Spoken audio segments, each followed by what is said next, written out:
Doctor Faruk, আপনার বিশ্লেষণ শুনতে চাইব। আপনি শুনছিলেন আশরাফ কায়সার যেভাবে বিশ্লেষণ করছিলেন, পাশাপাশি গণমাধ্যমের দিকে আমরা তাকাচ্ছি তখন এই ধরনের খবরগুলো সামনে আসছে যে রাজনীতির হাতিয়ার হওয়ায় পুলিশ খুঁজছে মনোবল। এখন পুলিশকে কারা মনোবল দেবে, আসলে কে মনোবল দেবে, আর কেনই বা এই মাফিয়া হয়ে ওঠা, আর কেনই এত দুর্নীতি? দেখেন, এটা আপনার প্রশ্নের জন্য আপনাকে ধন্যবাদ। যে আসলে আমি কয়েকটা আঙ্গিকতা নিয়ে প্রথমে কথাটা বলতে চাই, কারণ একাডেমিশিয়ান হিসাবে যেহেতু পুলিশ ডিপার্টমেন্ট আমরা সার্ভ করি, এই হিসেবে আমি কিছু কথা বলবো, গবেষক হিসাবে কিছু কথা আছে, আবার পুলিশ বাহিনীর প্রকৃত বাস্তবতাটা কি সেটাও কিন্তু আমাদের আলোকপাত করার সুযোগ আছে। প্রথমে তো আমি একটা জিনিস বলতে চাই, সেটা হচ্ছে যে বাংলাদেশের পুলিশ বাহিনীর যে জিনিস, পুলিশ কাদের জন্য?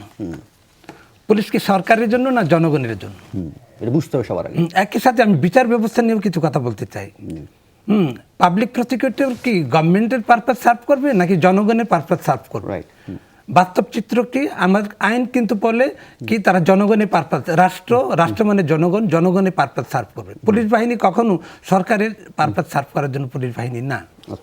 আর এত পাবলিক প্রসিকিউটরের ক্ষেত্রেও একই ধরনের কিন্তু ফায়ারে আমরা সেটা দেখছি না, তারা গভর্নমেন্টের পারপাসগুলিকে সার্ভ করে এবং রাজনীতি উদ্দেশ্য প্রণীত যে জায়গাগুলি আছে সেটিকে প্রাধান্য দেয়। এটা দেওয়ার মূলে অনেকগুলি কারণও রয়ে গেছে।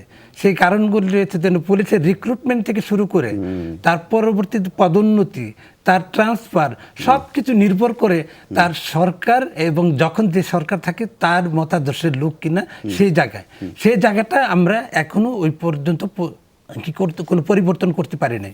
এখন আমরা কি চাই? আমরা কি সংস্কার চাই? আমার মতে আমি যেটা বুঝি, সংস্কার এখানে এত বেশি ইম্পর্টেন্ট না। আমাদের দরকার, আমি শেষ করি কথাটা, আমাদের দরকার হচ্ছে যে জায়গাটা সেটা হচ্ছে ফান্ডামেন্টাল একটা পরিবর্তন, মৌলিকত্বর জায়গা পরিবর্তন যদি আমি না করি, শুধু সংস্কার একটা অংশের আমি আমার সারা অঙ্গে যদি আমার থাকে ব্যথা থাকে, আমি শুধু একটা জায়গায় আমি সেরে মানে সংস্কার করে বাকিটাকে আমি ব্যথা মুক্ত না করে আমি সুস্থ স্বাভাবিক জীবনযাপন করতে পারবো? কখনো সম্ভব না। আচ্ছা, 2007 সালে আপনি যে সংস্কারটা জরুরির কথা বলছেন বা রিফর্মের কথা বলছেন, যে এখন অতটা জরুরি মনে করছেন না, যদি আপনি মনে করছেন যে এখন আইন শৃঙ্খলা পরিস্থিতিতে ফেরানোটা বেশি জরুরি। আচ্ছা, আমরা কি জনগণের আস্থা আনার জন্য? হ্যাঁ, ঠিক আছে, জনগণের আস্থা আনার জন্য। কিন্তু 2007 সালে বাস্তবতা আমরা জানি যে সেই সময় পুলিশ রিফর্ম করা নিয়ে একটা বেশ গবেষণা হয়েছিল। সেটা স্বরাষ্ট্র মন্ত্রণালয় কোন জায়গায় গিয়ে আটকালো, সেটা কি আপনারা কি খোঁজ করার চেষ্টা করেছেন? আপনারা তো নানান সময় যদি কথা বলেন। এটা আমরা স্টাডি করেছি। কোথায় গিয়ে আটকালো? 111 সময় 17 বছর ধরে আটকে থাকলো। 111 সময়, যেটা 2007 সালে শুরু হয়েছে পুলিশ সংস্কার কর্মসূচি, হ্যাঁ, পিআরপি যেটা বলে, ওখানে কিছু অংশে আমি কিছুটা কাজ করেছি সেই সময়, ওখানে দেখেছি। পরবর্তী যে এটা কন্টিনিউ করার জন্য 12 সালে এটা শেষ হয়ে গেছে, এবং শেষ হয়ে যাওয়ার পরবর্তীতে দেখা গেছে তারা যে প্রেসক্রিপশনগুলি দিয়ে গিয়েছিল, দুই একটা ভিকটিম সাপোর্ট সেন্টার দৃশ্যমান আছে। এরপরে অন্যান্য যে তারা ফ্যাসিলিটেশনগুলি আমাদেরকে দিচ্ছিল সেইগুলি কিন্তু আমরা ওইভাবে ধারণ করি নাই, এবং তারা যে ম্যানুয়ালগুলি তৈরি করে দিয়ে গেছিল সেই ম্যানুয়ালের কোনো পর্যায়ে কোনো জায়গাতে ন্যূনতম কোনো এক্সিকিউশন নাই, এবং যে রুল অফ লয়ের কথা তারা বলে গেছিল সেটি কোনো নাই। এখানে অনেকগুলো সংস্কারের কথা বলা ছিল, আইনগত কাঠামোর সংস্কার, স্ট্রাকচারাল পরিবর্তনের ক্ষেত্রে তারা কিছু কাজ, লজিস্টিক সাপোর্টের কিছু কাজ তারা করে গেছিল। কিন্তু ফয়ারেজ ওটাতে ওই ক্ষেত্রে আমি মনে করবো যে 20% শুধু তারা বাংলাদেশ পুলিশ লজিস্টিকের কাজে লাগাতে পেরেছে, আর বাকিগুলি কেউ খুলেও দেখেনি। একটা ছোট্ট প্রশ্ন করতে চাই। ধরেন এখন যে সকল ঊর্ধ্বতন কর্মকর্তা বলেন বা পুলিশের যে সকল নিম্নস্থ কর্মকর্তারা যারা আছেন বা কর্মচারীরা আছেন যারা কাজ করছেন, তারা অনেক সময় এইটাই বলার চেষ্টা করছেন, দাবি দিয়ে বলছেন যে আসলে উচ্চপদস্থ কর্মকর্তাদের যে ধরনের নির্দেশ থাকে, সেটা পলিটিক্যাল হোক নন পলিটিক্যাল হোক যাই হোক না কেন, তাদের মানতে হয়।